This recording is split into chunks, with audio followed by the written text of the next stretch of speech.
parole à Monsieur Viala également pour 2 minutes. Vous avez la parole, cher collègue. Merci Monsieur le Président, Madame la rapporteure, Monsieur le rapporteur. Cette présentation de budget s'inscrit dans un débat beaucoup plus large sur les effets d'une transition énergétique que le gouvernement accélère de manière massive. Et je voudrais vous interroger à ce sujet sur 2 points. D'abord, si on se place du côté de la production d'énergie, vous avez signalé, Madame la rapporteure, qu'il y avait 2 soucis vous concernant, qui étaient la sécurité de l'approvisionnement et l'égalité des citoyens.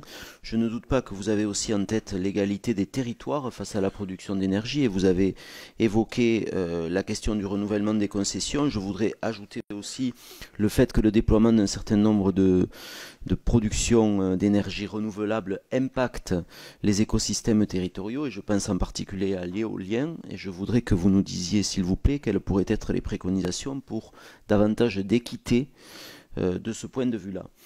Du point de vue de la consommation et du consommateur, on se pose beaucoup de questions quant à l'égalité du citoyen face à la transition énergétique. Donc vous avez soulevé les points de réserve que nous partageons concernant le CITE et le fait qu'il soit actuellement restreint dans son application, et que notamment les fenêtres et autres portes d'entrée ne soient pas concernées par ce crédit qui justement incite à améliorer les logements.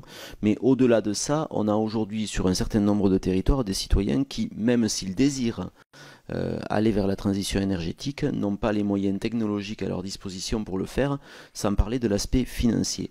Et enfin, sur l'économie sociale et solidaire, Monsieur le rapporteur, je voudrais vous interroger sur justement le périmètre du nouveau secrétariat d'État à la vie associative, et vous demander quelle est l'évaluation que vous faites à l'aube de cet exercice budgétaire sur l'impact des décisions qui ont été prises par la majorité, notamment la suppression de la réserve parlementaire qui allait beaucoup sur le secteur associatif, quant à la dynamique du milieu associatif qui, à ce que nous en entendons, en souffre beaucoup.